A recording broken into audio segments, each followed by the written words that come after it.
यही तो आरएसएस चाहती है क्या? कि ये माहौल पूरी दुनिया में जाए। देश 57 देश हैं मुस्लिम देश जो भारत से अच्छे संबंध रखते हैं। आरएसएस क्या चाहती है? चाइना और पाकिस्तान से मिलकर भारत कमज़ोर हो ताकि वो हिंदू राष्ट्र बना सके। भारत के संविधान के अंदर ही रह के हम उनकी रक्षा करेंगे। हम बिल्कुल, भारत के संविधान में इतनी ताकत है, हम कोई भी उनका नुकसान नहीं होने देंगे, हमारी बातें नहीं पहुंचने देंगे बाहर। इतनी बड़ी शक्ति आरएसएस जैसी क्रिमिनल ऑर्गेनाइजेशन के खड़े होकर मुकाबला भी तो भारतीय नागरिक ही कर रहे हैं। तो मुस्लिम ममालिक की मदद की जरूरत नहीं है आपको? नहीं मदद की।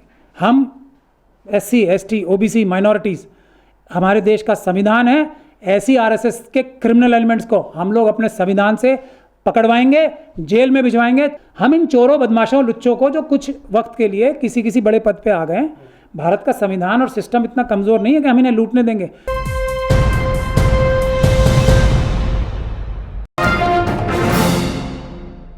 बहरीन की संसद में आज पूरा मामला उठाया गया और बाकायदा सख्त रुख अपनाया गया, बयानबाजी हुई। वहाँ के जो पार्लियामेंटेरियन थे उन्होंने सख्त लफ्ज़ों में कहा कि इसका जवाब देना होगा। मुसलमानों पर जो अत्याचार हो रहा है इसके ख़िलाफ़ तमाम मुस्लिम ममालिक को आवाज़ उठानी होगी। यहाँ जो हिंदू रहते हैं बहरीन में, गल्फ़ कंट्रीज़ में, हम उनके साथ प्यार मोहब्बत से पेश आते हैं, हम उनको दिल से लगाते हैं, गले से लगाते हैं, लेकिन मुसलमानों के साथ भारत में क्या हो रहा है? यही तो आरएसएस चाहती है। क्या? कि ये माहौल पूरी दुनिया में जाए। देश 57 देश हैं मुस्लिम देश जो भारत से अच्छे संबंध रखते हैं।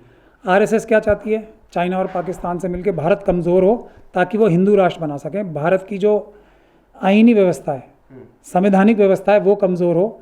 यहाँ पर क्रिश्चियंस के ऊपर हमले क्यों हो रहे हैं? दुनिया में कितने सारे क्रिश्चियन देश, बुद्ध कम्युनिटी के ऊपर हमले क्यों हो रहे हैं? कि जापान जैसे देश जो हैं भारत से नाराज़ हो जाएं, वहाँ की जनता भारत से नाराज़ हो जाए। हम जैसे लोगों की बात ये क्रिमिनल मीडिया नहीं पहुँचाएगी विदेशों में, कि हम जैसे लोग भी हैं जो ये कह रहे हैं इन मुश्किल हालात में भी भारत के मुसलमान हों, SC हों, ST हों, OBC हों, क्रिश्चियन हों, सिख हों, बौद्ध हों, भारत के संविधान के अंदर ही रह के हम उनकी रक्षा करेंगे। हम बिल्कुल, भारत के संविधान में इतनी ताकत है, हम कोई भी उनका नुकसान नहीं होने देंगे, हमारी बातें नहीं पहुँचने देंगे बाहर। अपनी बातें पहुँचाएंगे कि भारत के मुसलमानों के साथ जुल्म हो रहे हैं, क्रिश्चियंस के साथ जुल्म हो रहे हैं, बौद्ध के साथ जुल्म हो रहे हैं जुल्म, लेकिन हम जैसे लोग उस जुल्म का मुकाबला भी तो कर रहे हैं। इतनी बड़ी शक्ति आरएसएस जैसी क्रिमिनल ऑर्गेनाइजेशन के खड़े होकर मुकाबला भी तो भारतीय नागरिक ही कर रहे हैं। तो ये बात नहीं पहुंचाते, नहीं रहे हो तब वहां से आवाज उठी हो कि नहीं कर पा रहे हैं तो हम बोलेंगे आपके लिए। वही तो कह रहा हूँ, उनके दिल में मुसलमानों का दर्द जागा हो। उनके दिल में ये, उनको ये नहीं इन्फॉर्मेशन मिल रही ना कि हम इतनी मजबूती के साथ आरएसएस जैसे संगठन, क्रिमिनल संगठन, आतंकवादी संगठन का मुकाबला भी कर रहे हैं हम जैसे लोग। तो उनको ये पिक्चर नहीं जा रही है, इसीलिए नहीं है उनकी मदद की, हमें नहीं है जरूरत। हम ममालिक की, मुस्लिम ममालिक की मदद की जरूरत नहीं है आपको। नहीं मदद की। हम SC ST OBC माइनॉरिटीज़, हमारे देश का संविधान है, ऐसी आरएसएस के क्रिमिनल एलिमेंट्स को हम लोग अपने संविधान से पकड़वाएंगे, जेल में भिजवाएंगे, चाहे वो कोई कितने भी बड़े पद पे हो। हमें ज़रूरत नहीं है बिल्कुल भी। लेकिन कुछ हमें कहते हैं कि यहाँ से जब आवाज़ उठती है, यहाँ का मुसलमान जब आवाज़ उठाता है तो सरकार के कान पे जूं नहीं रेंगती, लेकिन जब सऊदी से, अरब ममालिक से आवाज़ उठती है तो फ़ौरन एक्शन हो जाता है, फ़ौरन अमल हो जाता है। नुपुर शर्मा का मामला सामने है। नहीं, बहुत सारे लोग देखिए ऐसा कहते हैं कि अमित शाह जी का और मोदी जी का पैसा जो है, जो मिडिल ईस्ट में उनका पैसा मुस्लिम कम्युनिटी के बहुत सारे लोगों के पास ही है, जो 2 नंबर का पैसा अडानी जी का और उनका है, ऐसा कहते हैं।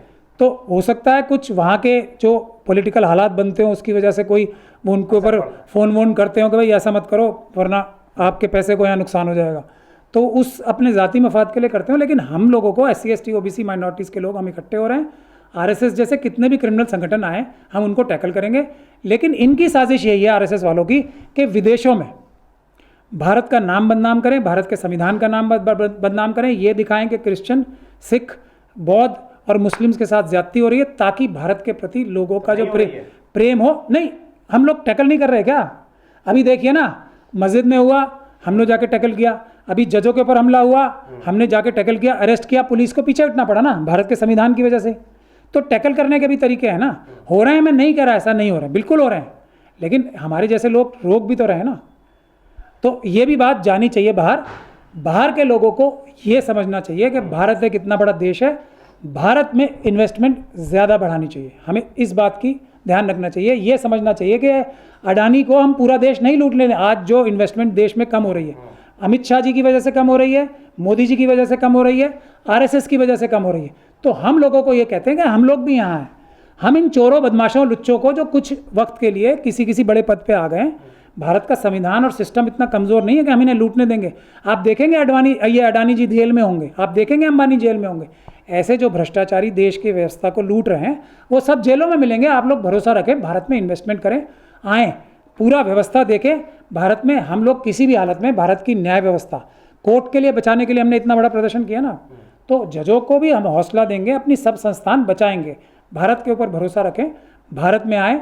भारत में सिर्फ आरएसएस ही नहीं है, ये गुंडे मवाली ही नहीं है, अच्छे लोग भी हैं, और अच्छे लोग ज़्यादा तादाद में SC ST OBC और माइनॉरिटीज़ के लोग देश के ऑलमोस्ट 90% लोग हैं।